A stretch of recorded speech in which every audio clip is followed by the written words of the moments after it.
حضرت آدم علیہ السلام اور حوا علیہ السلام کو اللہ تعالیٰ نے جنت میں رکھا اور تمام نعمتوں سے فائدہ اٹھانے کی بھرپور اجازت دی۔ ارشاد باری تعالیٰ ہے وَقُلْنَا يَا آدَمُ اسْكُنْ أَنْتَ وَزَوْجُكَ الْجَنَّةَ وَكُلَا مِنْهَا رَغَدًا حَيْثُ شِئْتُمَا، اور کہا ہم نے اے آدم رہو تم اور تمہاری بیوی جنت میں اور کھاؤ تم دونوں اس میں سے بافراغت جہاں سے تم دونوں چاہو۔ جنت کی نعمتوں سے بھرپور فائدہ اٹھانے کی اجازت تھی ان دونوں کو۔ اللہ نے کسی چیز سے منع نہیں کیا تھا سوائے ایک درخت سے جس کے پاس جانے سے ان دونوں کو منع کیا تھا، اس سے فائدہ اٹھانے سے منع کیا گیا تھا۔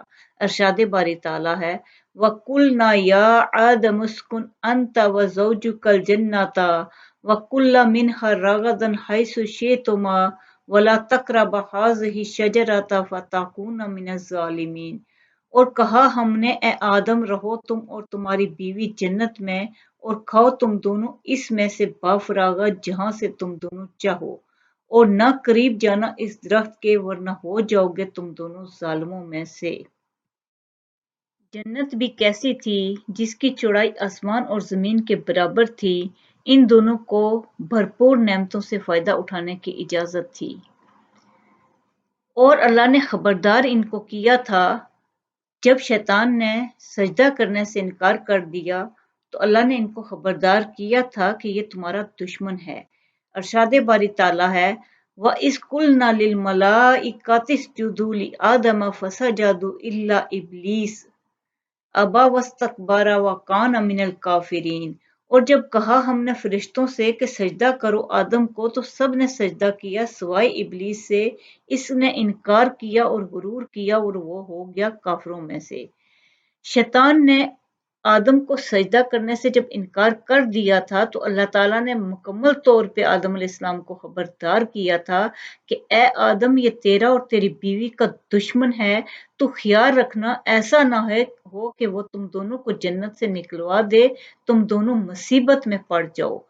جنت میں تم بھوکے نہ پیاسے ہو نہ ننگے ہو، یہاں ہر چیز سے تم لطف اٹھا سکتے ہو، تو جنت میں ہر چیز کی نعمت کی فراوانی تھی، لیکن اللہ تعالیٰ نے وسوسے سے خبردار بھی کیا تھا کہ اس کی تمہارے سے عداوت اور دشمنی ابتدا سے چلی آ رہی ہے۔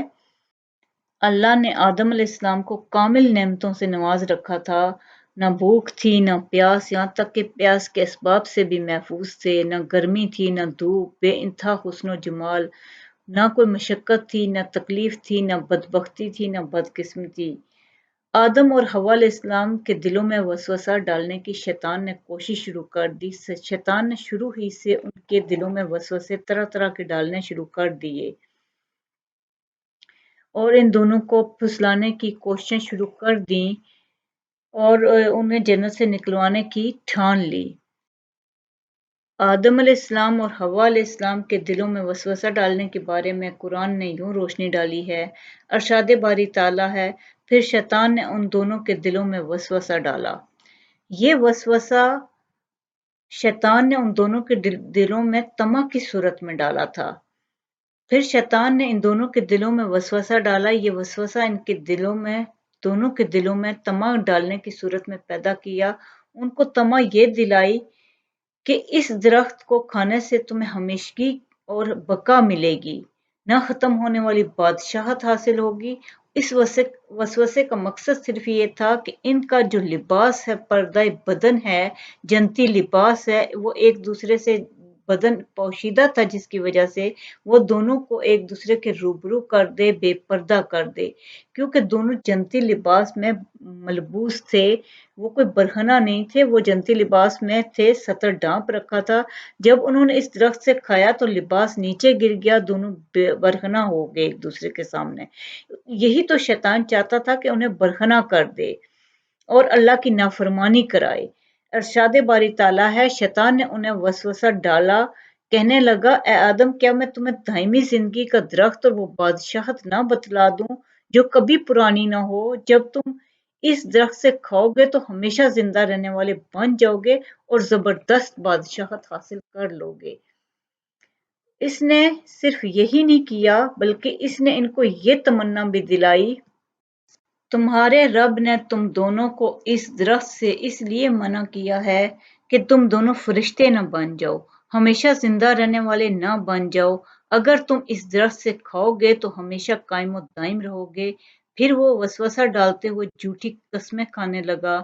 ارشاد ہوتا ہے، اور ان دونوں کے روبرو قسمیں کھانے لگا کہ یقین آ جائے کہ میں آپ کا خیر ہوا ہوں۔ وہ اللہ کی قسمیں کھانے لگا اور ان کو یقین دلانے لگا کہ وہ ان کا خیر ہوا ہے۔ اس وقت سے جھوٹی قسموں کی ابتدا ہوئی۔ اس نے دونوں کو فریب دے کر بہکایا، جیسا کہ فرمایا گیا ہے، بَدُ اللَّہِ بِغَرُورٍ، یعنی دھوکے سے انہیں پھسلا دیا۔ اس نے انہیں دھوکے سے پھسلایا، اس نے فریب دے کر پھسلا دیا۔